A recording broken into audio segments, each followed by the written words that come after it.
Caros colegas, estamos de volta depois deste breve intervalo e de termos descansado um bocadinho. Vamos então reiniciar agora a segunda parte. Mais lá para o final do módulo eu partilharei o link de controle de presenças. E agora nesta parte inicial, Mário, eu vou tentar não interromper tanto, para ganharmos aqui um bocadinho de tempo, para ver se depois no final ainda conseguimos voltar a responder a algumas questões que forem surgindo, está bem? Têm sido perguntas interessantes e pertinentes. Ok. Bem, no segundo caso, o nosso segundo protagonista, a nossa segunda, é uma senhora de 75 anos, hipertensa, dislipidémica, com obesidade, com excesso ponderal classificado de obesidade, uma FA paroxística, medicada para todos estes problemas e apresenta-se com a seguinte clínica: dispneia de esforço progressiva nos últimos 6 meses, atualmente para pequenos esforços, uma ortopneia de novo, diz que passou a dormir com 2 almofadas e se sente mais confortável dessa forma, noção de edema dos tornozelos, que já teria ao final do dia, mas nota que se agravaram, sem outros sintomas. Ao exame objetivo, apenas de referir, portanto, sem sinais de congestão pulmonar ou periférica, uma auscultação cardíaca normal, apenas de referir uma pressão arterial de 150/70, uma frequência cardíaca rítmica regular ampla de 70 por minuto, e temos umas análises recentes de março com uma hemoglobina de 12,2, portanto, sem anemia, uma função renal com uma taxa de filtração glomerular à volta dos 50, potássio bem, sódio bem e uma TSH normal. A pergunta é a seguinte: a ausência de alterações ao exame objetivo permite-nos excluir o diagnóstico de insuficiência cardíaca? Se o doente apresentar insuficiência cardíaca, pela ausência de alterações ao exame objetivo, esta será ligeira e de bom prognóstico. Se o doente apresentar insuficiência cardíaca, será provavelmente de fração de ejeção preservada. E, neste caso, esta ausência de alterações não nos altera a estratégia diagnóstica. Muito bem. Temos que aguardar um bocadinho devido ao delay das respostas. Eu vou repetir as hipóteses. Portanto, as ausências de alterações ou a ausência de alterações ao exame objetivo, hipótese A, permite-nos excluir o diagnóstico de insuficiência cardíaca. Hipótese B, se a doente apresentar insuficiência cardíaca, esta será ligeira e de bom prognóstico. Hipótese C, se a doente apresentar insuficiência cardíaca, será provavelmente de fração de ejeção preservada. E a linha D, neste caso, não nos altera a estratégia diagnóstica. E agora sim, já começaram a cair as respostas e parece-me, há aqui alguma distribuição de respostas, parece-me predominar a linha D e a linha C. Okay. Muito bem. Vou só dar aqui uma chega, porque nós vamos discutir isto várias vezes. E está relacionado com a minha parte, não é? Que é aquela divisão, fração de ejeção reduzida e fração de ejeção preservada. Eu acho que é muito importante as pessoas perceberem que o doente com fração de ejeção preservada, em termos sintomáticos, pode estar tão sintomático como um com fração de ejeção reduzida, ok? Portanto, a questão da divisão entre fração de ejeção preservada e reduzida não tem nada a ver com os sintomas do doente. Portanto, é um bocadinho um erro assumir-se que o facto do doente estar menos sintomático ou por ter menos sinais no exame objetivo, que é por isso que tem fração de ejeção preservada e não insuficiência cardíaca reduzida. Força, exatamente. Então, qual seria a resposta correta aqui?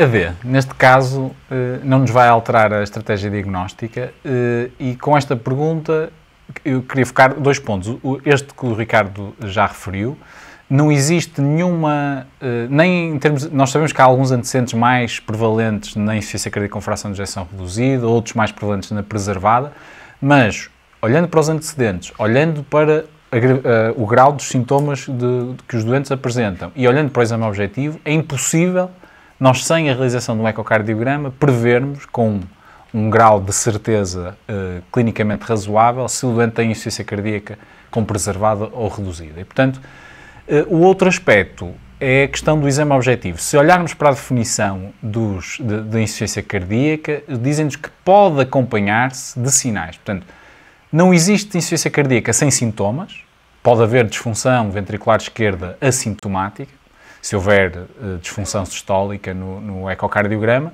Portanto, temos que ter sintomas para classificarmos insuficiência cardíaca de acordo com a definição europeia, mas podemos ter um exame objetivo completamente normal. Este é um aspecto que gostava de focar com aquela pergunta. E, portanto, olhando para, para o nosso algoritmo diagnóstico, temos uma doente com hipertensão arterial, com fibrilação auricular. Ao exame objetivo não temos nenhuma alteração.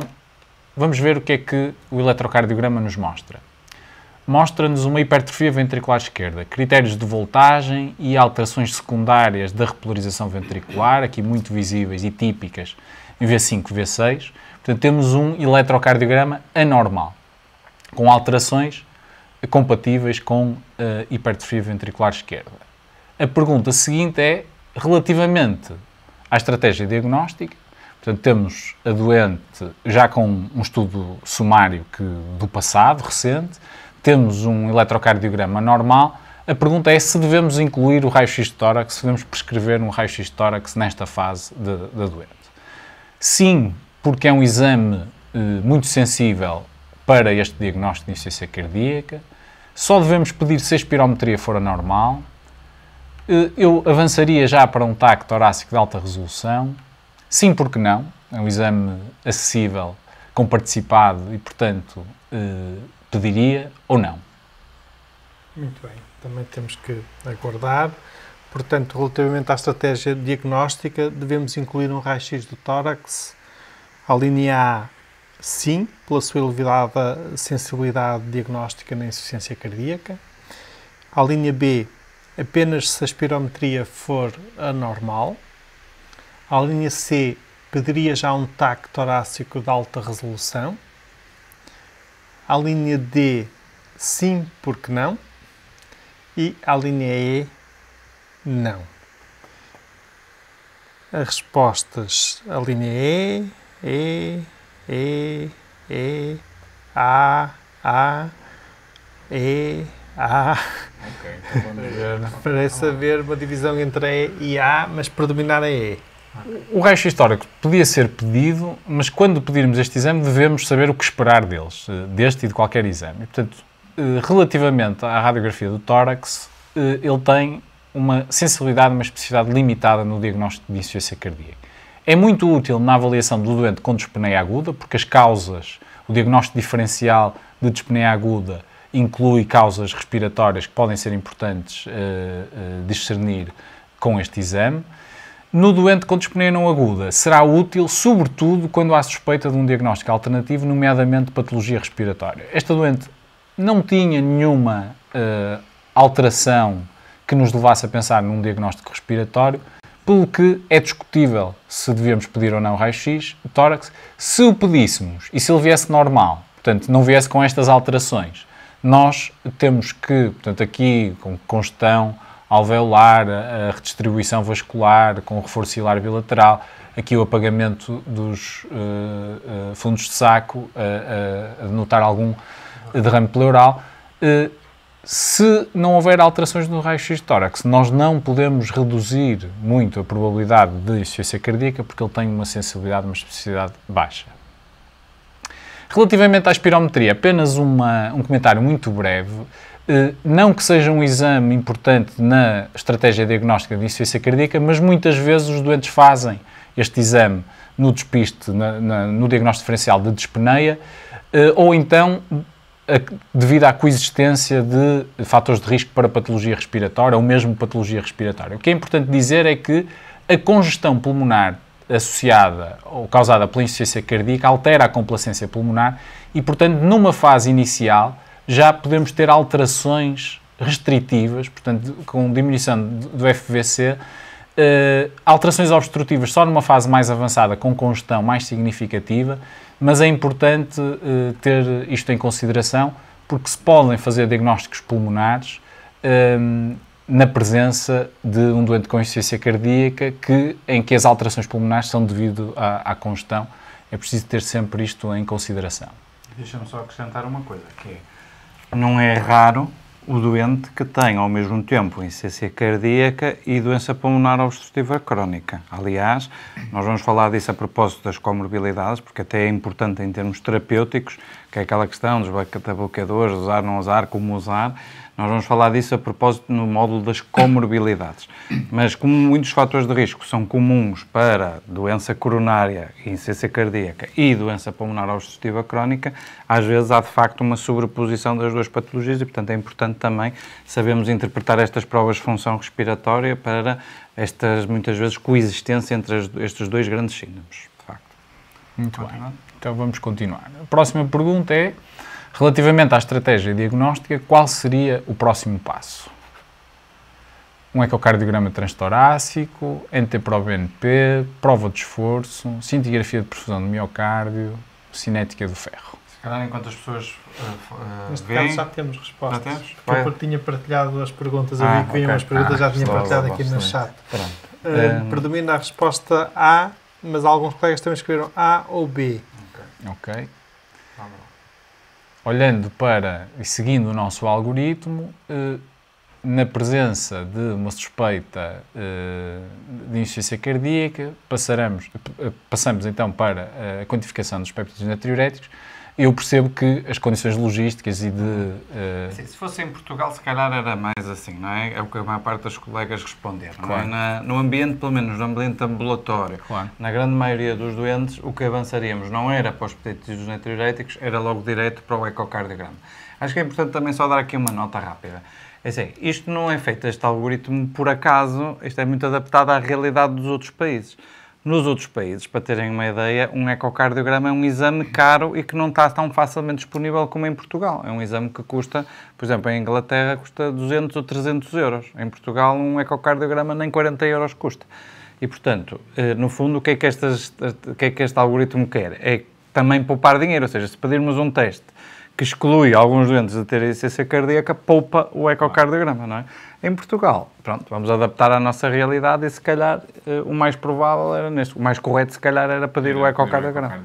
Era o que provavelmente todos faríamos. Mas de qualquer forma, também para explorar um aspecto dos péptidos natriuréticos, nós medimos o NT-proBNP desta doente que está francamente positivo, portanto aumentado, e a próxima pergunta é: o que fazer de seguida? Portanto, não temos o ecocardiograma como alguns colegas pediram, temos o NT-proBNP aumentado. A clínica, o eletrocardiograma e a elevação do NT-proBNP fazem diagnóstico de insuficiência cardíaca, pelo que devemos iniciar tratamento. Devemos pedir um ecocardiograma agora e seguir o algoritmo diagnóstico. Devemos pedir prova de esforço, pedir coronariografia. Muito bem, agora temos que esperar um bocadinho, que eu não tinha partilhado. Mas tudo bem. Vou repetir então, ou queres dizer alguma coisa, Ricardo? Não, sobre tudo isso, não é? Eu acho que aqui uma mensagem fundamental é assim, é óbvio que neste doente nós temos quase uma probabilidade altíssima dela ter uma insuficiência cardíaca, ok? Agora, o segundo passo não é só a questão de confirmar o diagnóstico, é tentarmos já organizar na nossa classificação de insuficiência cardíaca onde é que este doente vai encaixar. Se vai encaixar numa fração de ejeção preservada, numa fração de ejeção reduzida ou naquela intermédia, digamos assim. Eu acho que mesmo tendo acesso em ambiente hospitalar a um NT-proBNP, eu acho que, dada a probabilidade pré-teste tão elevada de insuficiência cardíaca, nós avançaríamos logo para o ecocardiograma. Esta pergunta... Já temos as respostas, é a linha B que ganha com grande distância. Esta pergunta servia ao propósito didático de relembrar que o valor do peptídeo natriurético aumentado não faz diagnóstico de insuficiência cardíaca, portanto, temos que confirmar. O peptídeo natriurético é um bom exame para estratificar o risco de insuficiência cardíaca, mas o exame que faz o diagnóstico será o ecocardiograma. E, portanto, avançando para o pedido de ecocardiograma, a próxima pergunta é: que informação clínica deverá constar no pedido de ecocardiograma? Para que o ecocardiografista avalie a fração de ejeção do ventrículo esquerdo, para que avalie a função diastólica do ventrículo esquerdo, para avaliar a função valvular, para avaliar o pericárdio, para olhar sobretudo para o coração esquerdo e esquecer o direito, ou escrever simplesmente suspeita de insuficiência cardíaca. Temos aqui 2 comentários interessantes. Um da Rita Rodrigues, enquanto chegam as respostas, diz-nos a Rita, de facto a realidade é mesmo diferente. Eu quando trabalhava em Portugal, o ecocardiograma era muito mais fácil pedi-lo. Agora trabalho na Suécia e essas análises faço no centro de saúde no momento, com poucos custos. O algoritmo tem mesmo de ser adaptado a cada realidade. Rita, um beijinho, um abraço para a Suécia. Estocolmo ou outra localidade? Ora bom, e o Vítor? Em alguns hospitais parece mais fácil pedir BNP. Nos cuidados primários é o ecocardiograma e por vezes temos pedidos para transcrever este exame pelo tempo de espera no hospital. Okay. Às vezes nos hospitais têm listas de espera grandes, às vezes 6 meses para ecocardiograma e é mais rápido pedir no ambulatório. Ok, isso é uma realidade. No mesmo país, duas realidades. Mesmo realidade, exatamente. Deixa-me só dizer aqui, porque eu acho que... Já temos a resposta, depois quando vocês quiserem. Eu acho que isto é um ponto essencial. Aliás, nós já tivemos aqui algumas sessões em que falamos aqui da importância dos exames auxiliares de diagnóstico. E assim, eu faço uns milhares de ecocardiogramas por ano, ok? Faço milhares. E recebo também muitos das unidades de saúde familiares. E acho que as coisas estão a melhorar, mas ainda assim não é metade dos ecocardiogramas que temos a informação clínica, ok? E isto é muito, muito importante, porque assim, o exame auxiliar de diagnóstico serve para responder a uma dúvida de quem está a ver o doente. E é muito importante que as pessoas escrevam lá a sua informação clínica. Pode ser uma coisa tão simples quanto rotina, ou avaliação da função ventricular, ou um rastreio, o que é que seja, uma coisa assim muito simples. Mas, neste tipo de doentes, em que de facto vem o doente e que têm queixas de suspeita de insuficiência cardíaca, o ecocardiograma, mesmo os parâmetros que a gente vai avaliar, devem ser dirigidos à suspeita que o clínico tem. E por isso é que eu acho que isto é essencial e, de facto, é muito, muito importante que os colegas nos deem esta informação. Ok, já temos as respostas à pergunta, mas a Rita também já nos respondeu. Obrigado, Dr. Carlos. Um abraço. Trabalho no centro de saúde pequeno, numa zona rural chamada Orça. Apenas 6.000 habitantes. Rita, vou convidá-la para enviar-nos um texto. Eu depois envio-lhe se me quiser enviar depois um mail, eu agradeço, para ficar com o seu mail. Porque nós temos uma secção que é os médicos portugueses pelo mundo, onde temos precisamente pequenos testemunhos de colegas nossos que trabalham noutras realidades e noutros países, e o seu testemunho será precioso para essa nossa secção. E podemos combinar um webinar lá. Ok. Ora bom, predomina claramente a resposta à linha F, que diz suspeita de insuficiência cardíaca. E predomina bem e sintetiza muitas das alíneas, exceto a E, que estão acima, não é? Porque quando colocam dispneia, avaliação de dispneia ou suspeita de insuficiência cardíaca, nós sabemos que teremos que avaliar todos aqueles elementos que Deixa-me só dar aqui uma nota que eu sei que é importante e é da realidade nacional. Assim, há alguns, é incompreensível, mas é verdade. Ainda existem sítios que fazem ecocardiogramas e que não reportam a fração de ejeção, ok? Infelizmente isto é verdade, não é tanta realidade cá do Norte, mas eu sei que é uma realidade muito frequente no centro e no sul do país. E, portanto, não é errado escreverem suspeita de insuficiência cardíaca e escreverem à frente fazer a avaliação, pedir, por favor, fazer a avaliação da fração de ejeção, porque isto é muito importante para aquilo que nós vamos falar a seguir, não é só para o diagnóstico, mas depois para o tratamento do doente. Tenho um conselho muito prático e costuma resultar. Sabes qual é? Qual é? Mudar o local onde se faz o ecocardiograma. Também concordo contigo. Ok. Forte. Vamos lá então. Então, se olharmos para a definição, e voltando à definição, vemos que a insuficiência cardíaca é um síndrome clínico caracterizado por sintomas e ou sinais e que são causados por alterações cardíacas que resultam num débito cardíaco reduzido ou então um débito cardíaco mantido à custa de pressões intracardíacas aumentadas.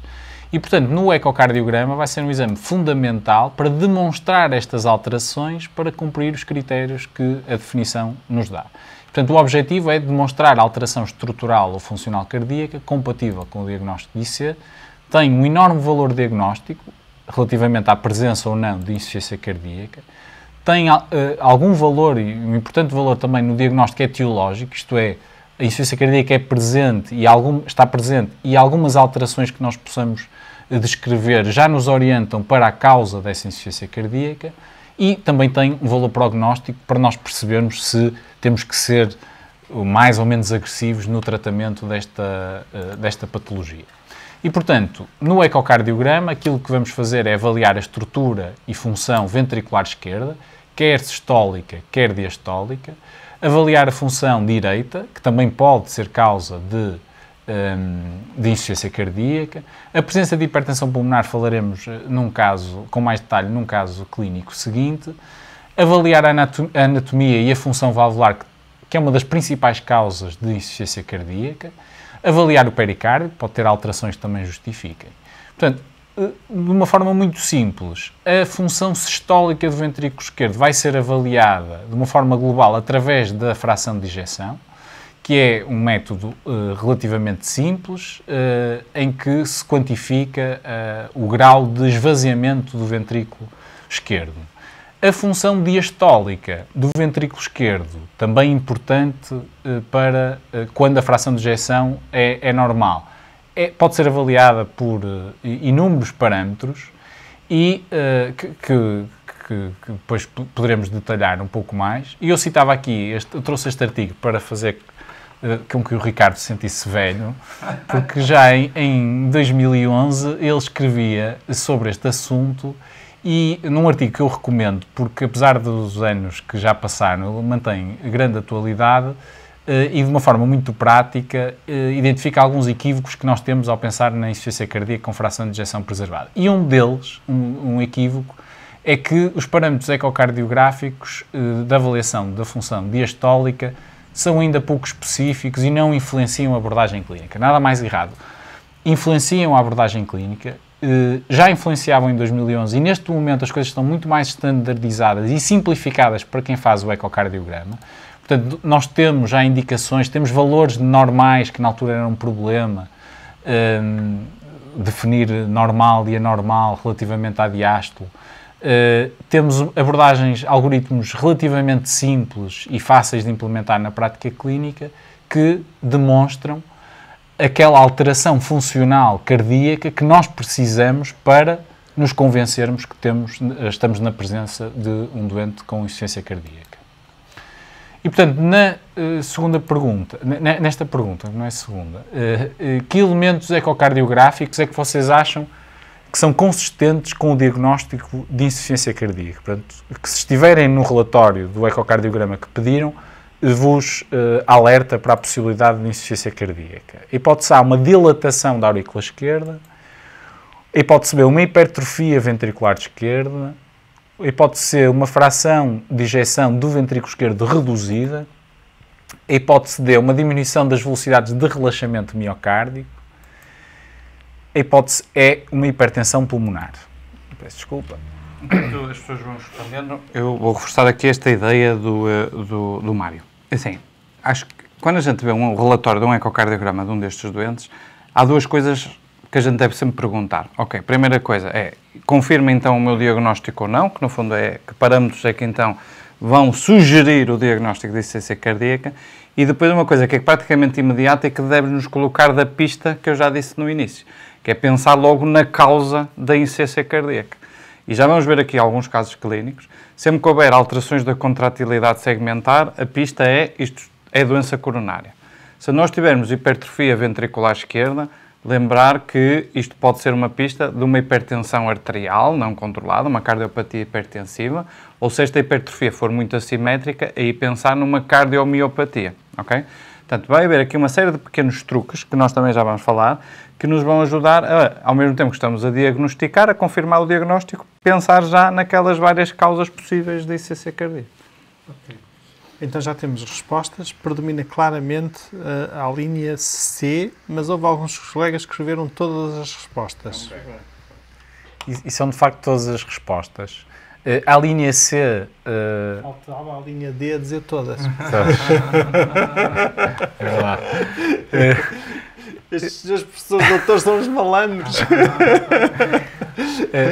Eu percebo porque é que houve essa dispersão, porque, de facto, a linha C, a fração de ejeção reduzida, remete-nos para um diagnóstico de insuficiência cardíaca com fração de ejeção reduzida, e todas as outras podem estar presentes também na reduzida, mas remetem-nos na presença concomitante de uma fração de ejeção normal para a insuficiência cardíaca com fração de ejeção preservada. Eu gostava só de salientar aqui a dilatação da aurícula esquerda. Eu costumo dizer que a dilatação da aurícula esquerda está para o cardiologista como a hemoglobina A1C está para o endocrinologista. A hemoglobina A1C dá o valor médio das glicemias nos últimos 3 meses, a dilatação da aurícula esquerda dá-nos a pressão de enchimento crónica que aquele coração está exposto. Portanto, basta pensar na espessura do ventrículo esquerdo, 10 milímetros, e na espessura da aurícula esquerda, que tem 2, 3 milímetros, para que, se o coração tiver pressões de enchimento aumentadas, qual será a cavidade que primeiro vai dilatar. Portanto, a aurícula esquerda é um bom barómetro das pressões com que o coração está a encher. Portanto, é um elemento muito importante quando nós procuramos a insuficiência cardíaca com fração de ejeção preservada. A hipertrofia ventricular esquerda, como o Ricardo já disse, a hipertensão pulmonar, falaremos já a seguir, e depois a diminuição das velocidades de relaxamento do miocárdio. Nós podemos descrever isso no ecocardiograma, mas usamos este parâmetro conjuntamente com outros para classificar globalmente a disfunção diastólica que classificamos de grau 1, 2 ou 3, ou ligeira, moderada a grave, desde que esteja classificada para informar o médico que pediu o exame, estamos bem. Deixa-me só dar aqui uma chega que acho que pode às vezes confundir as pessoas, que é esta questão da dilatação da aurícula esquerda. Integrar no contexto clínico do doente, não é? Não é pensarmos imediatamente um doente assintomático, que às vezes até tem hipertensão, e faz um ecocardiograma e até tem uma dilatação moderada da aurícula esquerda, isto não quer dizer que ele tenha insuficiência cardíaca, está bem? Agora, se tiverem um doente que se cansa facilmente, que tem uma fração de ejeção preservada, que tem sintomas de insuficiência cardíaca e também tem dilatação da aurícula esquerda, aí é uma pequena pista, digamos assim, para que ele tenha a tal insuficiência cardíaca com fração de ejeção preservada. Okay? É só para dar esta chega. Ok. Força. Ecocardiograma desta senhora, válvulas normais, tinha uma insuficiência tricúspide ligeira que permitiu estimar uma pressão na artéria pulmonar normal, portanto sem hipertensão pulmonar, tinha uma dilatação moderada da aurícula esquerda, uma hipertrofia ventricular esquerda ligeira, uma função sistólica, podemos dizer normal, portanto uma fração de ejeção preservada, com uma fração de ejeção estimada em 58%, e tinha, avaliando determinados parâmetros ecocardiográficos de enchimento do ventrículo esquerdo, das velocidades de relaxamento miocárdico, tinha uma disfunção diastólica que nós classificamos em grau 2, portanto, grau 2 em 3, portanto, moderada. A pergunta seguinte... Posso só voltar aqui atrás? Só para dar aqui uma chega que está relacionado com uma dúvida que veio há bocado lá de casa, logo na fase inicial. É assim, e isto é que é a grande questão, que é, o diagnóstico é sempre fácil quando a fração de ejeção está reduzida. Portanto, aí toda a gente vê se a fração de ejeção está abaixo de 50%, está feito praticamente o diagnóstico. Nestes doentes, como este caso que aqui está, que tem uma fração de ejeção acima de 58%, temos que ir buscar as tais pistas, quer à aurícula esquerda, quer à tal função diastólica. Há bocado a colega perguntou como é que se fazia então esta questão da avaliação da função diastólica. E o problema que nós temos atualmente é que a grande maioria dos ecocardiogramas não fazem a avaliação da função diastólica da forma correta e que hoje em dia está recomendada. Isto que está aqui feito, está bem feito, ou seja, tem a avaliação de um parâmetro que é aquela relação EA e depois tem os tais índices de relaxamento, que é aquele E' e o E', ok? Mas isto, apesar de tudo, são muito poucos os ecocardiogramas que neste momento ainda reportam isto. Mas a avaliação da disfunção diastólica, para ser bem feita, tem que ter estes parâmetros lá, está bem? Senão há muitos falsos positivos. Porquê? Porque com a idade pode haver alterações da tal primeira relação EA e não são disfunção diastólica, é só da idade do doente, ok? Portanto, isto é muito importante, esta quantificação mais correta. E outra coisa muito importante também é que o cardiologista que faz o ecocardiograma deve fazer estes parâmetros se vocês escreverem na indicação suspeita de insuficiência cardíaca, ok? Portanto, isso é que também é importante que vocês deem esta informação clínica a quem faz o exame. Ok. Podes pôr o slide com a pergunta no ar, eu também já partilhei, até já temos respostas, mas entretanto tenho aqui um comentário que gostava que vocês respondessem. Um colega partilhou o seguinte: no Norte também, particularmente onde trabalho, isto a respeito de, às vezes, não aparecer a fração de ejeção nos relatórios do ecocardiograma. E depois costumo, para além do ecocardiograma, adicionar na requisição o Doppler. Não sei se é correto, nem se o doente paga mais, mas é a única maneira de vir completo. A Isabel depois respondeu a este comentário dizendo: na zona de Santarém é habitual incluírem o Doppler sumário, mesmo sem pedir. Não sei se querem comentar. Okay. Eu posso comentar isso. Assim, isto, mais uma vez, isto é o típico à portuguesa, não é? É o espírito do português do desenrasque. Que é o seguinte: quando foi iniciado o ecocardiograma, inicialmente não havia técnicas de Doppler, ok? E, portanto, a comparticipação ao início era só do ecocardiograma normal. O governo, para não gastar mais dinheiro, não comparticipa o Doppler. Mas um ecocardiograma bem feito não pode fazer um bom ecocardiograma sem fazer Doppler, ok? Portanto, um ecocardiograma deve sempre incluir o Doppler. Agora é o espírito português, não é? Assim, há colegas cardiologistas que fazem o Doppler na mesma, apesar de só serem pagos pelo ecocardiograma standard. Há outros colegas que fazem este ecocardiograma com Doppler sumário, não sei o que é um Doppler sumário, acho que não existe Doppler sumário, e há outros colegas que, por simplesmente, até dizem que não fazem Doppler, ok? Mas isto é o espírito português do desenrasque, isto de facto não devia acontecer, ou seja, era o exame ser comparticipado, o ecocardiograma com Doppler, porque hoje em dia não é correto fazer um ecocardiograma sem Doppler. Okay? Seria a mesma coisa que pedir um eletrocardiograma com duas derivações. É a mesma coisa. Ninguém faria com duas derivações, não é? Mas... Ok. E agora já temos as respostas a esta pergunta e, neste caso, parece-me haver até unanimidade. A linha D tem valor diagnóstico, terapêutico e prognóstico absolutamente essencial. Muito bem.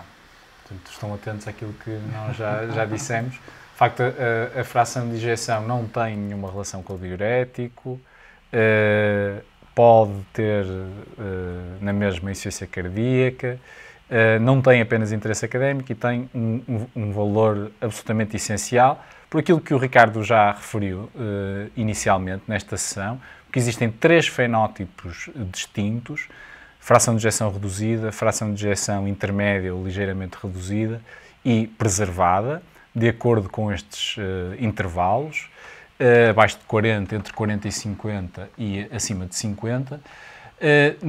Para classificarmos estes dois, de fração de ejeção intermédia e preservada, para além da fração de ejeção, temos que ir à procura então daqueles sinais que acabamos de falar. O que é importante, o que é que eu acho importante e porquê que isto tem uma importância clínica muito relevante? Eu gosto de dar sempre a analogia, quando falo dos fenótipos, de uma neoplasia do pulmão. A insuficiência cardíaca será o equivalente à neoplasia do pulmão. Os colegas de oncologia, na neoplasia do pulmão, recorrem a elementos histológicos e anatomopatológicos para diferenciar diferentes, ou para classificar diferentes tipos de neoplasia.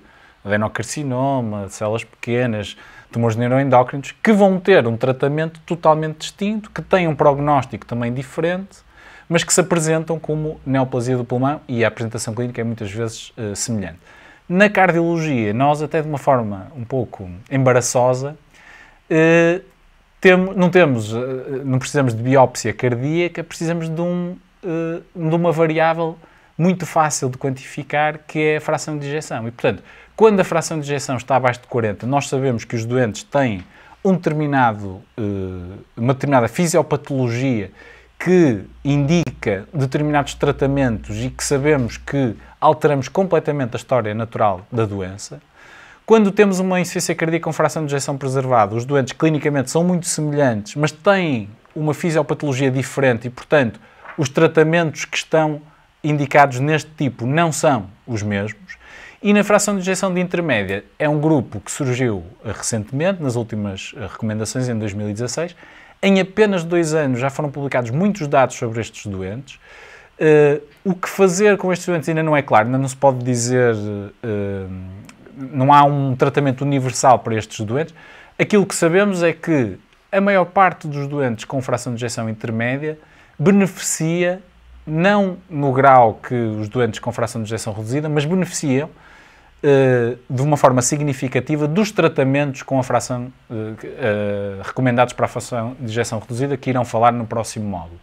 Outro aspecto que também é importante para quando avaliamos a fração de ejeção intermédia é perceber de onde é que eles vêm. Quer dizer, se é um doente pós-infarto que tinha uma fração de ejeção de 35 e que depois com o tratamento passou para 42, é totalmente diferente de um doente, desta doente, por exemplo, que estamos a falar, que tem uma insuficiência cardíaca com fração de ejeção preservada e no último eco tinha 53% e agora tem 49%. Portanto, são categorias que nós precisamos, porque temos que decidir à frente do doente, mas que são, de facto, muito importantes e precisam de ser interpretadas desta forma. E acabas de responder à pergunta seguinte. Esqueci-me. Deixa-me estar aqui atrás de uma coisa. Foi engraçado. Este slide que aqui está... Este slide que aqui está, eu acho que é um slide crítico, ok? É um slide crítico para a percepção de tudo o que é o diagnóstico da insuficiência cardíaca. Hoje vamos falar disso em detalhe agora no próximo caso, mas é assim, em termos práticos, ok, temos um doente com suspeita de insuficiência cardíaca, pedimos o ecocardiograma, a fração de ejeção está abaixo de 50%, na prática está confirmado o diagnóstico de insuficiência cardíaca, ok? Não precisamos de muito mais para confirmar o diagnóstico de insuficiência cardíaca. Se a fração de ejeção está acima de 50%, ficamos na dúvida de que o doente tem um descondicionamento, cansaço pelo descondicionamento, como no primeiro caso, ou é uma insuficiência cardíaca com fração de ejeção preservada. Aqui há duas possibilidades. A primeira é o ecocardiograma bem feito, como eu costumo dizer, que deve reportar aquilo que o Mário estava a dizer, que é a aurícula esquerda, a hipertrofia ventricular esquerda e a disfunção diastólica. Se tiver esses critérios, é muito provável ser uma insuficiência cardíaca com fração de ejeção preservada. Se estiverem num local em que o ecocardiograma não reporta estes dados, aí confirmam com o NT para o BNP ou com o BNP, está bem? Por isso é que, digamos assim, para ser prática e para ajudar a sistematizar aqui esta abordagem inicial. E então vamos à pergunta. Ok. Os colegas já responderam, o perguntador também já respondeu. B. Portanto, temos uma insuficiência cardíaca com fração de ejeção preservada. Exatamente. Antes de passar para o próximo caso clínico, reforçar a mensagem que o Ricardo passou no início, depois de termos este diagnóstico operacional de insuficiência cardíaca com fração de ejeção preservada, nós temos que perceber qual é a causa. Claro que quando a fração de ejeção é reduzida, e nós temos que pensar em doença coronária, que representa 60% a 70% desses doentes, e é importante porque o tratamento vai ser diferente, podem ser doentes candidatos à revascularização, e portanto mesmo as opções terapêuticas podem ser diferentes. Pensar na doença valvular, pensar na hipertensão arterial, nos tóxicos, e depois, dependendo também do contexto clínico de cada doente, e dependendo do fenótipo cardíaco que é descrito no ecocardiograma, nós podemos ir pensar noutras causas, como a cardiomiopatia hipertrófica, uma amiloidose, etc. Portanto, é importante pensarmos na etiologia. E depois pensarmos nos fatores precipitantes, cardiovasculares e não cardiovasculares, eles já foram aqui previamente nomeados. É curioso que este trabalho relativamente recente mostra que a descompensação da insuficiência cardíaca com fração de ejeção reduzida e preservada não são muito diferentes. Há aqui uma diferença na anemia, uma diferença na progressão da doença que é mais prevalente na insuficiência cardíaca com fração de ejeção reduzida, mas até nisto nós temos que perceber que até nisto estes dois grupos de insuficiência cardíaca são difíceis de distinguir, temos que passar pelos fatores precipitantes em cada um deles. Esta pergunta, que analito não está recomendado na medição da avaliação, medir na avaliação do doente com insuficiência cardíaca, e temos aqui... Quais são as análises que nós precisamos de pedir? Que essa é uma pergunta muito habitual nos doentes com insuficiência cardíaca. Já temos aqui a resposta, neste caso não é que não está recomendado pedir, que não precisamos. Não é? Os colegas responderam predominantemente à linha D. Muito bem.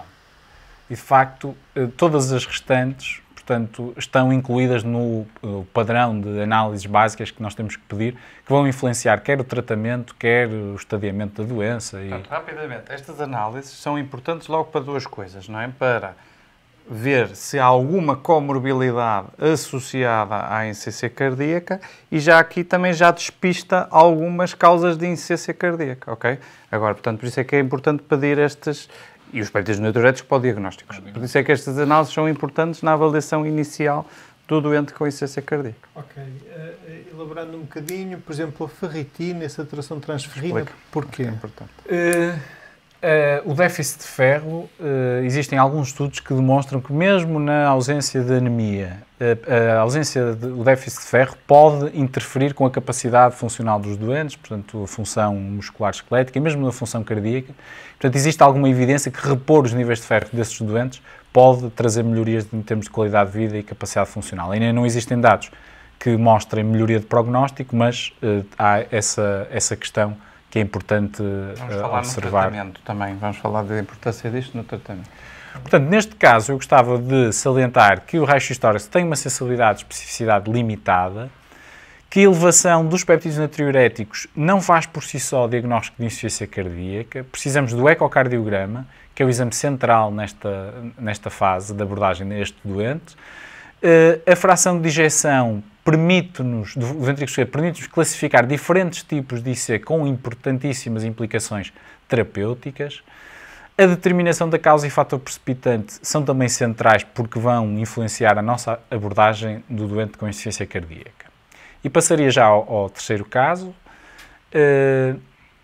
Temos um homem, desta vez, de 65 anos, fumador ativo, hipertenso, uma hipertrofia benigna da próstata, com este tratamento e que recorreu ao serviço de urgência do hospital da área de residência há um mês por dispneia progressiva para pequenos esforços, que tinha 3 meses de evolução, terá feito medicação endovenosa, teve alta com Lasix, 40 mg, e indicação, uma carta para recorrer ao médico assistente.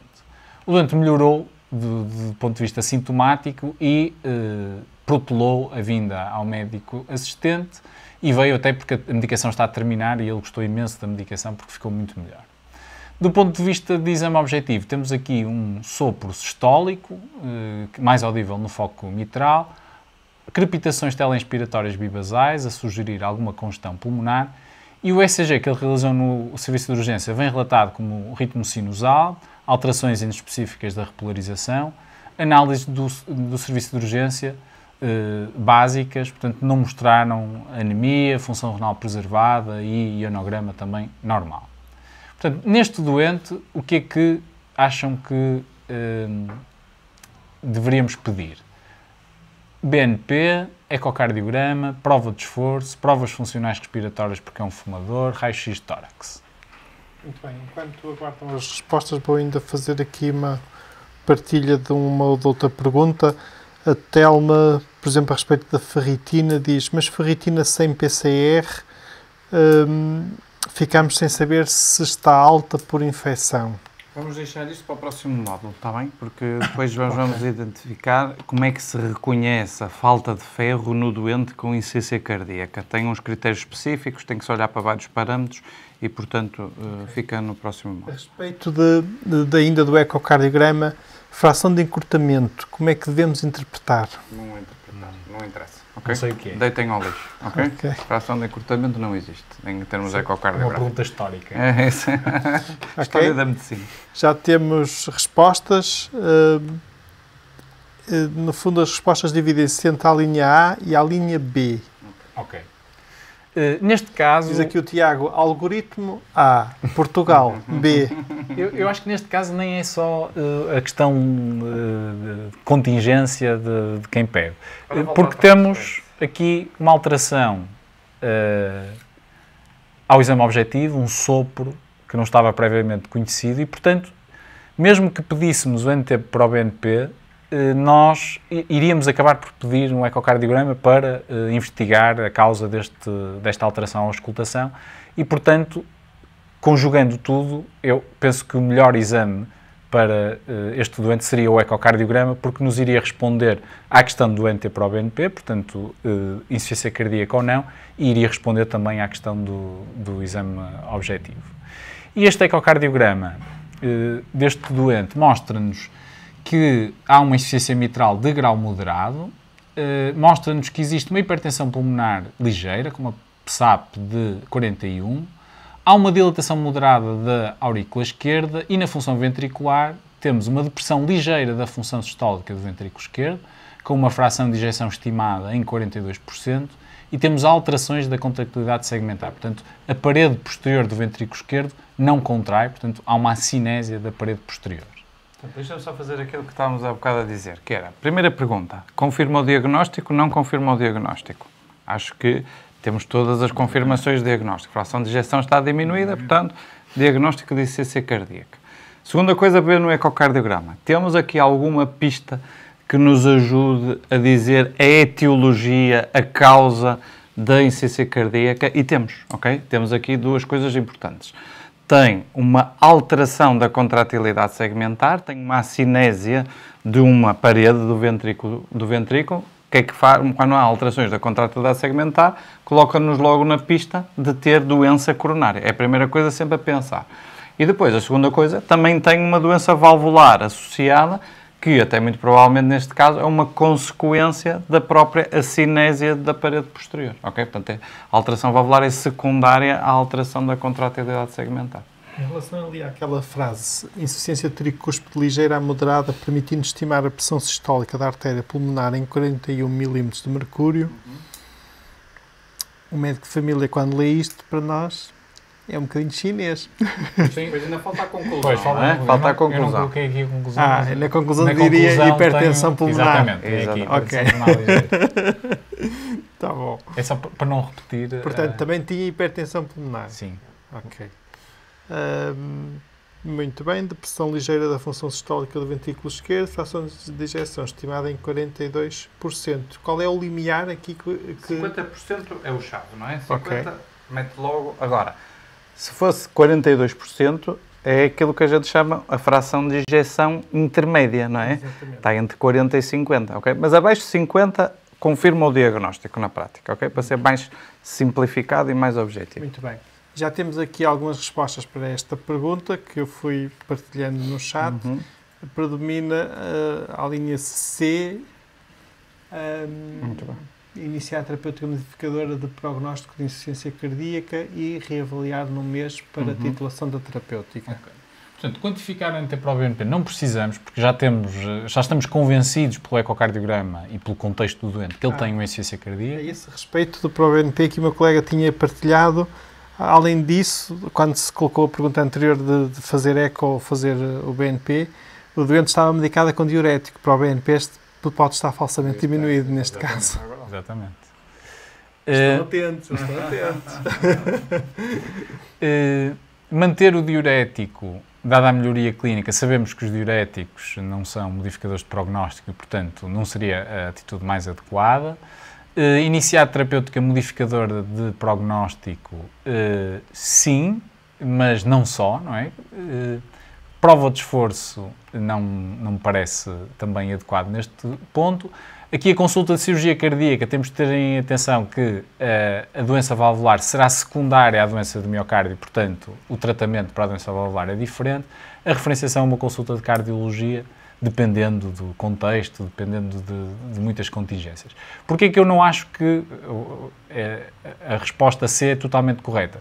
Por aquilo que nós também, e que é uma das mensagens principais deste módulo, que é a prioridade no tratamento de IC é identificar a causa. Nós podíamos começar terapêutica modificadora de prognóstico de IC, mas só vamos melhorar o máximo que conseguimos em 2018 o prognóstico deste doente, só vamos alterar a história natural desta insuficiência cardíaca deste doente se inibirmos os eixos neurohumorais que sabemos que estão presentes na insuficiência cardíaca, mas também se abordarmos a causa desta insuficiência cardíaca e neste doente, ninguém tem dúvida, hábitos tabásicos, fatores de risco, alterações ecocardiográficas muito sugestivas de isquemia, portanto, temos aqui a doença coronária como provável causa. Deixa-me só fazer aqui uma ponto da situação. Portanto, na prática, o que é que acabamos por fazer este doente? Eu faria duas coisas. Obviamente, tenho uma alteração da contratilidade segmentar, tenho uma insuficiência cardíaca, portanto, tudo aponta para que tenha, então, oficialmente, uma insuficiência cardíaca com fração de ejeção intermédia de causa de doença coronária. E, portanto, na prática, o que é que eu faria ao doente? Mandaria a uma consulta de cardiologia, porque ele provavelmente vai ter que fazer um cateterismo, mas, entretanto... E a perguntar se prova de esforço não estaria indicado, dada a cinésia que se verificou no ECO e suspeita de isquemia. Não era a estratégia mais correta, ok? Porque aqui, neste tipo de doentes, nós vamos precisar de outros testes para confirmar a disquemia. Se calhar a prova de esforço não é um bom teste neste tipo de situações e tínhamos que confirmar com um teste de imagem. Podia ser um eco de sobrecarga, podia ser uma ressonância cardíaca ou eventualmente até uma cintigrafia. O que é que os colegas precisariam? Era, provavelmente, iniciar a aspirina a este doente. Há uma suspeita muito grande que ela tenha a doença coronária. Iniciar uma estatina pelo mesmo motivo. E, se possível, conforme os valores de pressão arterial e de frequência cardíaca, começar com doses baixas de um IECA e de um bloqueador beta. Ok? Porquê? Porque, ao mesmo tempo, estamos a tratar a doença coronária, mas estamos já a começar as medidas de modificação prognóstica de aumento da sobrevida para a própria insuficiência cardíaca, ok? Portanto, eu diria que estes 4 eram quase obrigatórios de começar nesta avaliação inicial. Ok. Pergunta aqui a outros colegas, e cintigrafia, eco de stress, teria lugar ou não? Pronto, é isso que estávamos a dizer. Era o mais correto, se calhar, a seguir, era pedir ou uma cintigrafia, um eco de stress ou então uma ressonância cardíaca para perceber exatamente o que é que está a acontecer. Há aqui outro colega que pergunta, o utente é fumador, DPOC seria de equacionar? E outro colega, com dispneia não faz raio-x do tórax? Querem comentar? Neste caso, nós temos, quer dizer, poderão ser diagnósticos concomitantes que possam coexistir neste doente, mas neste caso nós temos todas as pistas que nos levam a um diagnóstico de insuficiência cardíaca, que é uma doença que tem um prognóstico já referido e, portanto, eu acho que a prioridade aqui é a insuficiência cardíaca neste momento e depois, num segundo tempo, podemos... e depois a resposta que o doente teve ao diurético também é mais um argumento a favor da insuficiência cardíaca. O doente com DPOC não iria melhorar de forma tão significativa, as alterações do exame objetivo. Portanto, no slide anterior, qual era a solução que consideravas correta, só para concluir? A C? C e E. Não é? Exatamente, C e E. Ok. Começar aquelas medidas de tratamento que eu disse e, ao mesmo tempo, mandar uma consulta de cardiologia. Muito bem. Tendo em conta os sintomas, não sei se o utente iria tolerar a prova de esforço, diz a Diana. Minha questão, relativamente à prova de esforço, nós temos uma probabilidade pré-teste de doença coronária tão elevada que a prova de esforço, que tem uma sensibilidade, uma especificidade limitada, 60%, 70%, mesmo que negativa, nunca iria alterar essa probabilidade. E, portanto, a nossa conduta nunca poderia ser alterada, qualquer que fosse o resultado da prova de esforço. No fundo é assim, se fosse positiva, não alterava a estratégia mesmo em comparação com ser negativa. A estratégia ia ser a mesma. Portanto, a gente deve pedir exames em que nos altera a nossa estratégia a seguir. O nosso processo de decisão. O nosso processo de decisão. Muito bem. E temos então agora outra Esta até já respondi. Já respondemos? Ok. Então podeis repetir a resposta. Portanto, o doente tem uma insuficiência cardíaca com fração de ejeção intermédia, não é? Entre 40 e 50. Tem uma cardiopatia isquémica que aparentemente é silenciosa porque ele não tem ângulo nem se queixou de nenhum episódio de dor. É uma insuficiência cardíaca de novo pós-infarto. Tem uma insuficiência mitral que não é estrutural, portanto a válvula mitral está bem, o problema é que o ventrículo dilatou e existe regurgitação por causa desse motivo, e é um doente com uma doença grave que está subtratado porque só está a fazer um diurético denso. Portanto, todos estes problemas diagnósticos estão presentes neste doente, o que demonstra também a complexidade. Todas. Eu esqueci-me do todas. Deixa-me só dizer aqui só mais uma chega. Insuficiência mitral funcional, quando virem num relatório, significa isto mesmo, ou seja, é secundária mais ao ventrículo, à doença do ventrículo, do que à própria válvula em si. Ok? Portanto, é uma pequena dica. A Cristina Paiva pergunta-nos, este doente não é candidato a cateterismo? Sim, muito provavelmente. Assim, para sermos rigorosos, se calhar o mais importante primeiro era fazer um teste de imagem primeiro, ou seja, pedir uma ressonância ou se calhar um ecocardiograma de sobrecarga para perceber como é que se comporta aquela zona com a cinésia. e provavelmente a seguir o mais certo é ter que fazer um cateterismo. É o mais provável. Okay. Quais são as mensagens-chave, então, deste caso clínico? Neste caso, a insuficiência cardíaca, peço desculpa pelo erro, a insuficiência cardíaca traduz um síndrome clínico e não apresenta qualquer presunção etiológica. Portanto, nós quando dizemos que um doente tem insuficiência cardíaca, não estamos a presumir qualquer causa e por isso temos que ir à procura dessa causa porque influencia o prognóstico dos doentes e a nossa própria atitude terapêutica. A doença coronária é a causa mais frequente de insuficiência cardíaca com fração de ejeção reduzida. Portanto, 70% de doentes com este diagnóstico têm doença coronária, portanto, é obrigatório nós pensarmos dela.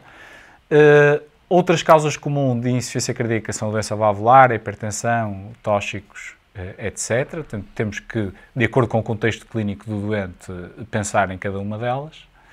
E penso que passaria para o qual. Ainda antes de entrarmos no novo, só uma última pergunta. O André Pimenta, é pertinente suspender a amlodipina?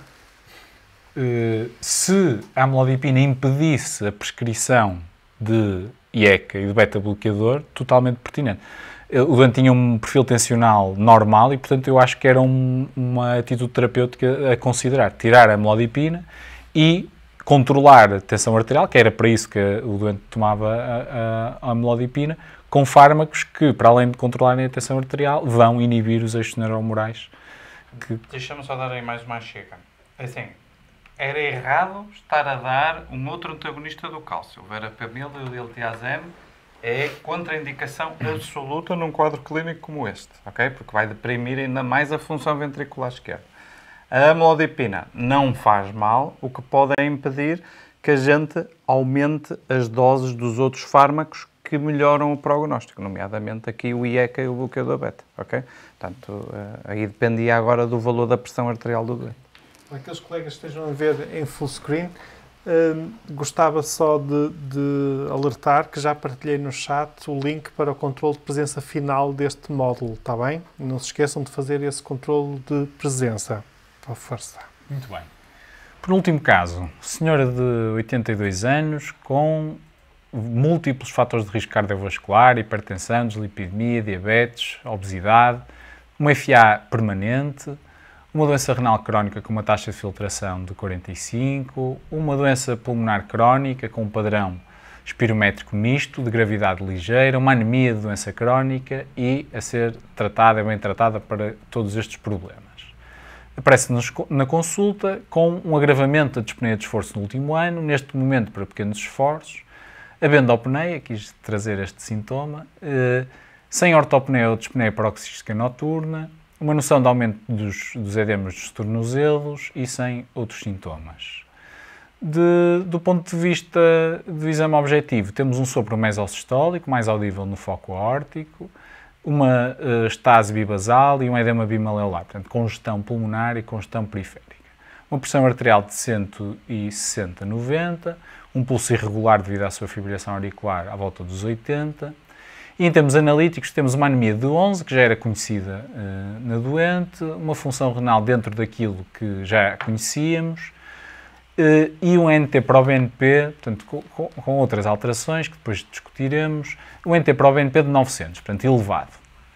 Um eletrocardiograma, temos uma fibrilação auricular com uma resposta ventricular controlada, alterações inespecíficas da repolarização, e no ecocardiograma, portanto, esta doente já nos apresenta os exames, temos uma estenose aórtica ligeira, uma hipertrofia ventricular esquerda ligeira, uma função sistólica do ventrículo esquerdo preservada, com uma fração de ejeção estimada em 60%, uma dilatação grave da aurícula esquerda, uma hipertensão pulmonar ligeira e uma função sistólica do ventrículo direito preservada. Portanto, perante esta doente, com estas múltiplas patologias, com estas alterações do exame objetivo, NT-proBNP elevado e com este ecocardiograma, o diagnóstico mais provável é uma estenose aórtica sintomática, uma hipertensão pulmonar, uma fibrilação auricular com resposta ventricular não controlada, uma insuficiência cardíaca com fração de ejeção intermédia, uma insuficiência cardíaca com fração de ejeção preservada. Muito bem. Enquanto aguardamos pelas respostas, temos aqui temos recebido vários elogios pelos colegas à tua apresentação, Mário, que tens sido extremamente claro e extremamente esclarecedor. E, entretanto, perguntava aqui a Cristina Paiva se o doente tivesse um bloqueio auriculoventricular de segundo grau, não daríamos beta-bloqueante? Eu penso que isto ainda seja referente ao caso anterior. Sim. É uma contraindicação dos beta-bloqueadores será um bloqueio auriculoventricular desse género e, portanto, na presença dessa alteração eletrocardiográfica, teríamos que ter alguma precaução. Já temos respostas. A linha E é a resposta dos colegas. Muito bem. Portanto, a estenose aórtica é ligeira e, portanto, não é a causa dos sintomas. A hipertensão pulmonar falaremos já a seguir. A fibrilação auricular tem uma resposta ventricular controlada, andava à volta dos 80%. Não é fração de ejeção intermédia, porque a fração de ejeção estava acima dos 50%, portanto, será a opção correta. Relativamente à hipertensão pulmonar, e pegando também um pouco nessa informação que no ecocardiograma muitas vezes traz confusão aos colegas que... Antes de irmos lá, deixa-me só aqui organizar as ideias. Portanto, era fácil, não é? Sinais e sintomas sugestivos de insuficiência cardíaca. Tínhamos um eco que, apesar de ter várias coisas, tem uma fração de ejeção que era acima de 50%. Ainda por cima, neste caso, tínhamos um BNP que era claramente positivo, 900, portanto, o critério de cutoff aqui seria à volta dos 125, mais ou menos. Não há dúvidas, então, que tem uma insuficiência cardíaca, está confirmado o diagnóstico, e dentro dos subtipos de insuficiência cardíaca, será, então, a insuficiência cardíaca com fração de ejeção preservada. Ou seja, como é que nós agora, já integrando toda a informação da clínica, dos dados do ecocardiograma e agora dos peptídeos natriuréticos, ajudava, de facto, a clarificar aqui o diagnóstico. Porque estes doentes, às vezes, não são fáceis, sobretudo quando são mais idosos e quando têm estas comorbilidades todas. Força, desculpa. Muito bem. Relativamente à hipertensão pulmonar, muito rapidamente, a hipertensão pulmonar é um diagnóstico hemodinâmico, tal como a insuficiência cardíaca não é uma terminologia que não pressupõe qualquer etiologia, portanto, a pressão do sangue na artéria pulmonar está aumentada, é aquilo que designamos com hipertensão pulmonar, e as causas de hipertensão pulmonar no mundo todo são, sobretudo, devido a doença do coração esquerdo e devido a doenças pulmonares. Doença do coração esquerdo, disfunção sistólica, quando a fração de ejeção está diminuída, disfunção diastólica, como no caso desta doente, que tinha fração de ejeção preservada, mas tinha dilatação da aurícula esquerda, tinha hipertrofia ventricular esquerda, doenças valvulares e outras condições. Portanto, o mecanismo principal, só para justificar o aumento da pressão na artéria pulmonar, de uma forma muito simples, as pressões que estão aumentadas e que fazem com que a aurícula esquerda dilate, transmitem-se porque a veia pulmonar não tem válvulas, portanto, transmite-se passivamente para os capilares pulmonares que vão aumentar a pressão na artéria pulmonar.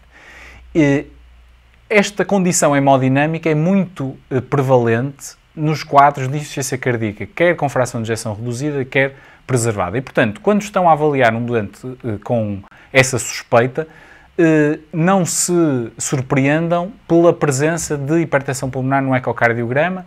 Nós vemos que a prevalência é variável, mas é, de facto, significativa. E, portanto, na maioria dos casos, a etiologia da hipertensão pulmonar nesta doente, por exemplo, pode ser atribuída à doença cardíaca esquerda e não precisamos de nenhum exame para investigar a sua causa. Apenas nos casos em que existem sintomas desproporcionais à gravidade da doença, que não parece ser este caso, ou uma dilatação das cavidades direitas, uma disfunção do ventrículo direito, ou uma PSAP muito elevada, seria totalmente diferente se esta doente tivesse uma PSAP de 100. O cutoff da PSAP para definir hipertensão pulmonar é de 35, portanto, a doente tem 42 neste caso, totalmente explicável pela insuficiência cardíaca. Se tivesse 100, aí já tínhamos que fazer outro tipo de investigações, sobretudo em doentes que tenham outras doenças, como tromboembolismo pulmonar prévio ou doenças autoimunes. Portanto, neste caso, os argumentos que a favor de insuficiência cardíaca são dispneia de esforço, evidência de congestão pulmonar, a elevação do NT-proBNP, a dilatação da aurícula esquerda. Portanto, todas as anteriores. Desta vez, coloquei todas as anteriores. Já vimos aqui os critérios de diagnóstico, também podemos passar isto à frente. Dizer-vos apenas que já vimos alguns casos de insuficiência cardíaca com fração de ejeção preservada. É um grupo muito heterogéneo de doentes. Deixar apenas essa mensagem. E neste caso, e também um dos motivos pelo qual quis trazer este caso, e esta é uma pergunta que eu gostava que respondessem, que fatores é que explicam a intolerância ao esforço que esta doente nos conta? A insuficiência cardíaca? Será o excesso ponderal? Será a doença pulmonar? Tem uma doença mista ligeira? Tem uma anemia de 11? Tem uma hipertensão não controlada ao exame objetivo? E, portanto, eu se calhar, não sei se esperamos... Temos que esperar um bocadinho, mas já temos aqui algumas respostas. Eu esqueci-me. A linha temos duas respostas que foram muito rápidas, os outros colegas estão a demorar um bocadinho mais de tempo, e, portanto, partilho uma pergunta rápida que vamos adiantando, porque no final, depois, às vezes, acumulam-se sempre algumas perguntas. Okay. O Luís Guimarães, como interpretar um ecocardiograma com bradicardia e fração de ejeção de 50% num indivíduo assintomático? Ok. Isso obriga-nos a voltar aos básicos da interpretação da fração de ejeção. É assim, se o doente está totalmente assintomático e, por exemplo, se tem bradicardia, é muito costume isso no indivíduo jovem. Acaba, às vezes, a fração de ejeção pode vir falsamente baixa ou relativamente baixa quando tem bradicardia. Porquê? Porque em cada vez que o coração injeta, num jovem, injeta uma grande quantidade de sangue. E, portanto, às vezes a fração de ejeção pode vir no limite inferior do normal. Aí o meu conselho que eu digo sempre é integrar com os sintomas que o doente apresenta. Ok? Portanto, em princípio, esse doente não era um doente que, se não tivesse mais nada, que implicasse alguma gravidade. Ok. Já chegaram as respostas. Predomina claramente a resposta todas. Ok. Esta pergunta é também para avisar os colegas que, para neste tipo de doentes, não criarem expectativas, nem eles próprios, nem ao doente, de que, mesmo tratando a insuficiência cardíaca, a melhoria sintomática seja muito grande. Porque, mesmo na insuficiência cardíaca, existem vários mecanismos que explicam a intolerância ao esforço, e depois temos uma série de comorbilidades que também contribuem para a limitação. E, portanto, se iniciarem um diurético ou se começarem terapêutica para a insuficiência cardíaca, não esperem. Muitas vezes o doente mantém alguns sintomas dependentes das outras patologias. Portanto, que propostas terapêuticas considerem importantes neste momento? Depois do tratamento, se calhar falamos melhor depois no módulo de insuficiência cardíaca com fração de ejeção preservada. E, portanto, pontos a reter para este caso: comorbilidades cardiovasculares e não cardiovasculares são muito prevalentes no doente com insuficiência cardíaca, em particular na fração de ejeção preservada. Precisam de ser reconhecidas porque contribuem para os sintomas, podem influenciar a terapêutica e são potenciais fatores precipitantes da descompensação. A hipertensão pulmonar é frequente na insuficiência cardíaca e, se não for exagerada e não for acompanhada de outras alterações no coração direito, é um achado normal e expectável nestes doentes. E os mecanismos são vários e, portanto, temos que ter isso em consideração quando criamos a expectativa ao doente de melhoria com a instituição terapêutica. Não vamos ter muito tempo para este caso. Não sei se assim há alguma mensagem clínica que tu teiras reter só que é importante 30 segundos. Seria um caso de um doente com antecedentes de infarto agudo do miocárdio, que foi tratado na altura, ficou seguido na consulta de cardiologia durante 1 ano, teve alta com ecocardiograma assintomático e com ecocardiograma com fração de ejeção normal, de 60%, e aparece na consulta com queixas de dispneia de médios esforços.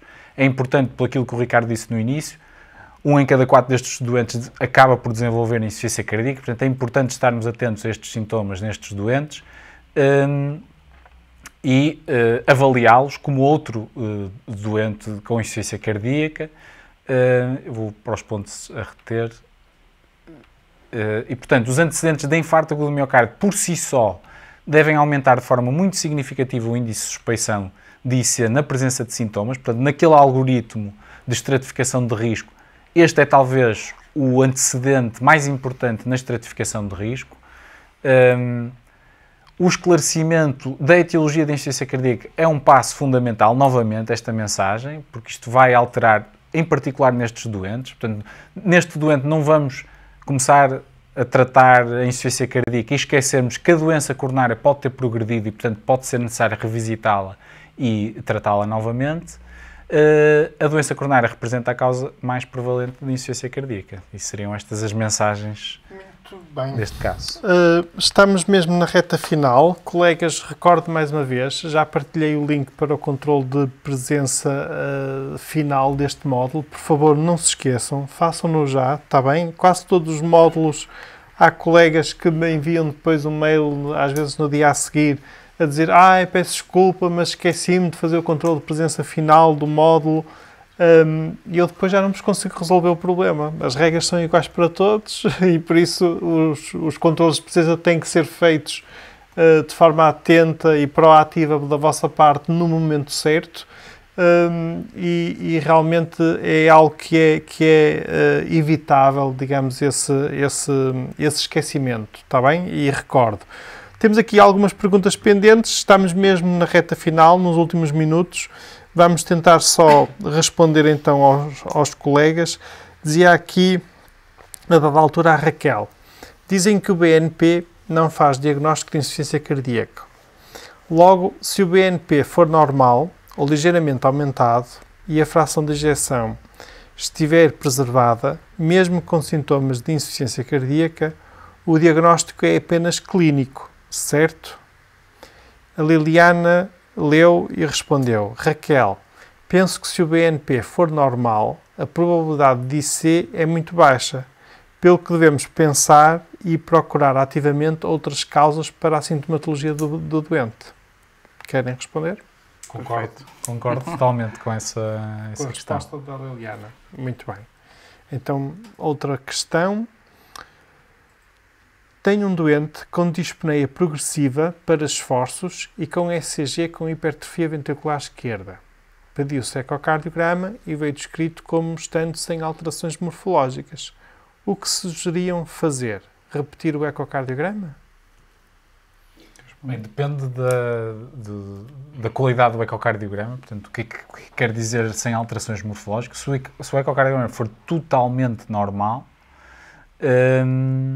aí podemos pensar, de acordo com o contexto clínico do doente, noutras alterações. Ele tem hipertrofia ventricular esquerda no ECG porque é hipertenso, a pressão arterial está controlada, existe um diagnóstico alternativo que seja de considerar.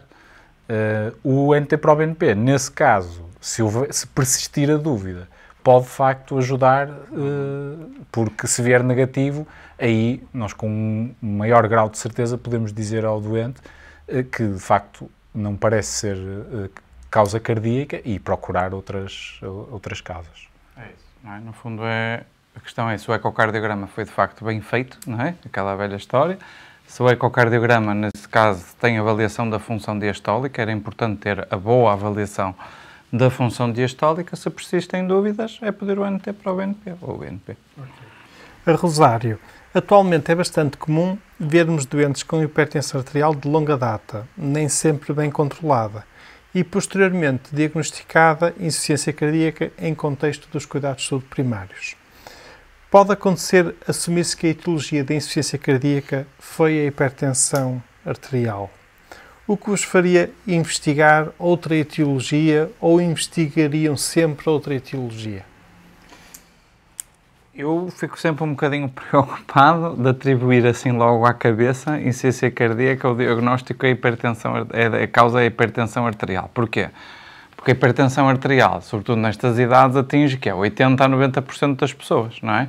E, portanto, atribuir a queixa, a insuficiência cardíaca, de forma taxativa à hipertensão arterial, acho que é demasiado simplista. Acho que, de uma forma geral, devemos excluir outras causas que estejam por trás. E aqui também queria dizer outra coisa, que é o seguinte. Ok, este é o caso mais habitual, mas depois também vamos... Um caso, por acaso, hoje não tivemos assim casos muito graves, mas que é outra coisa que eu acho que e hoje em dia é um ponto muito importante, que é aquele doente que nos chega, tem queixas, sinais e sintomas de insuficiência cardíaca, vai fazer um ecocardiograma. O ecocardiograma tem uma depressão da função ventricular esquerda, vamos imaginar uma fração de ejeção de 35 e até tem dilatação das câmaras cardíacas, que é o mais típico neste tipo de casos. Sobretudo, há aqui várias hipóteses a pensar e termos que olhar para a história clínica. O que é que pode ser em termos de causa? Pode ter sido pensar sempre na parte do álcool, não é? Que já falamos sobre isso. Pensar sempre se teve antecedentes de uma quimioterapia, também poderia ser uma coisa importante. Excluir sempre uma doença coronária, que poderia ser uma causa, às vezes há alterações da contratilidade segmentar, mas em alguns casos, de alguns doentes, têm aquilo que a gente chama uma hipocinésia global, mas também há muitos casos que são doentes que tiveram no passado uma miocardite, uma inflamação do miocárdio e que deixou sequelas na função ventricular esquerda.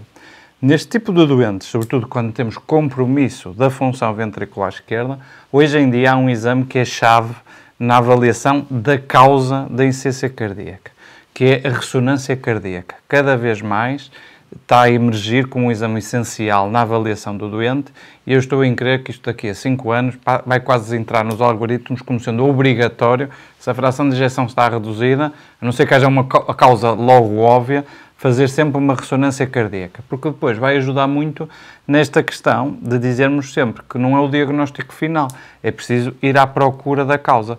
E a ressonância cardíaca é muito importante porque faz a destrinça entre estas várias causas, se é doença coronária, se é antecedentes de uma miocardite, há coisas mais esquisitas, que é as amiloidoses, há sarcoidoses, há doença de Chagas, há muitas coisas que podem causar insuficiência cardíaca. E é muito importante hoje em dia na avaliação destes doentes, a ressonância cardíaca. Portanto, era outra coisa que eu queria aqui deixar, que é essencial na avaliação destes doentes. Muito bem. E chegamos mesmo à parte final. Dizia aqui a nossa colega Cristina Paiva, quando estavas a explicar aquele quadro da fração de ejeção preservada, intermédia ou não preservada. Uau! Que forma de apresentar tão clara. Muito obrigado. O Paulo Branco descreveu o seguinte: aqui nos Açores agradecemos imenso a excelência da apresentação, bem como a orientação prática e dirigida à MGF, uma vez que nos é difícil o acesso à formação pós-graduada. A Stiliane, faço minhas as palavras do Paulo Branco, um muito obrigado da Madeira. E têm chegado imensas mensagens de agradecimento por parte dos colegas e nós também. Nós tivemos mais de 1500 médicos online nesta manhã de sábado e um sábado cheio de sol lá fora. Um muito grande obrigado por estarem aí desse lado. Hoje começa a queima das fitas aqui na Academia do Porto. Dizem lá, qual era a atividade da queima que vocês mais gostavam? Esta pergunta bem, agora não sei se posso dizer. É mais difícil esta do que perguntar sobre o ecocardiograma.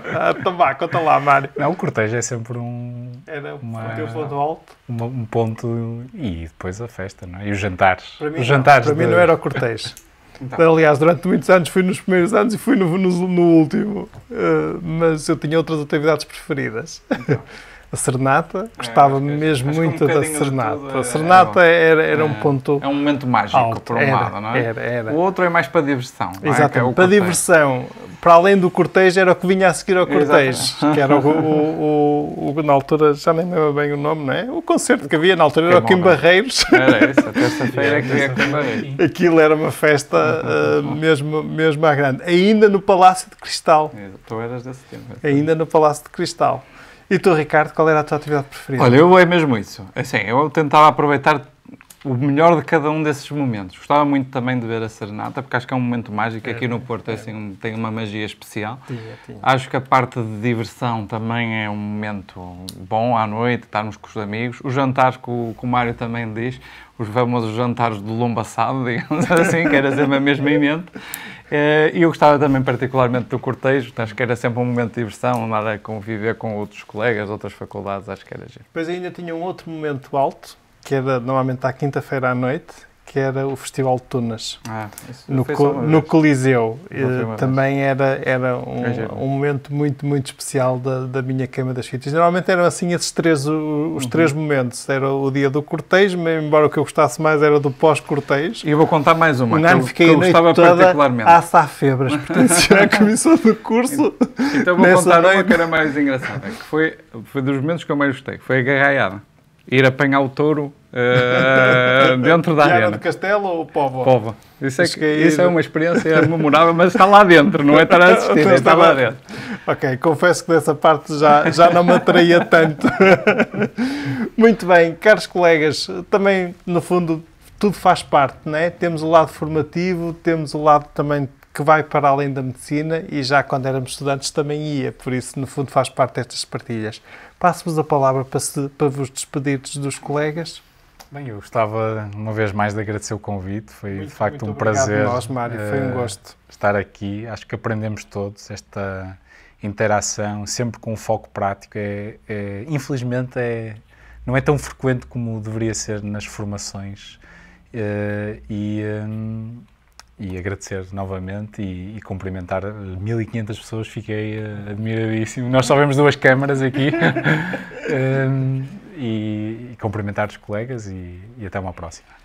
E eu queria terminar também por agradecer ao Mário, porque fez isto como é o espírito aqui das nossas formações, sempre baseado em casos clínicos e baseado na perspectiva prática, foi isso também que eu lhe pedi para fazer. E no fundo também deixar aqui um aperitivo, se calhar agora para os próximos módulos. Vamos continuar, isto hoje foi só assim um cheirinho, digamos assim, da insuficiência cardíaca, há muito a falar da insuficiência cardíaca, focamos-nos no diagnóstico. Para a próxima vamos focar já o tratamento, diria que é um módulo central, e depois ao longo do resto vamos ter sempre a oportunidade de começar a integrar o diagnóstico, o tratamento, o prognóstico, depois aos bocadinhos vamos elaborando isto um pouco mais. Portanto, fica aqui o desafio para continuarem a acompanhar aqui o curso como um todo. E obrigado, Carlos, mais uma vez. Obrigado nós, obrigado Ricardo por toda a tua coordenação deste curso e por também esta nossa parceria e amizade e o gosto enorme que tenho tido de colaborar contigo e digamos todo este conhecimento que se tem desenvolvido ao longo destes anos, para mim tem sido um prazer enorme. Mário, foi um gosto também. Espero ter-te mais vezes connosco. Vamos vendo depois no futuro, quando surgirem essas oportunidades. Para mim será um gosto e foi um gosto hoje ter-te connosco. Caros colegas, o módulo 2 deste nosso curso será no dia 9 de junho. De resto, mais uma vez, um agradecimento à Academia Digital Novartis por esta nossa parceria. Realmente sem essa parceria não seria possível levarmos a cabo muitos dos cursos que temos tido ou nenhum destes cursos que temos tido na Academia Digital Novartis e por isso um grande agradecimento a esta parceria pela concretização de mais esta atividade formativa. A vocês todos desejo um ótimo fim de semana, um bom descanso, relaxamento. É um fim de semana cheio de iniciativas, de atividades, quer desportivas, quer académicas, quer familiares. Amanhã é o Dia da Mãe e para todas vós que nos estáis a ouvir e que sois mães, também agora aqui um grande abraço especial e um beijinho e que amanhã tenhais um dia muito feliz. Que tudo vos corra bem para todos, um grande abraço e até à próxima. Tchau, bom fim de semana.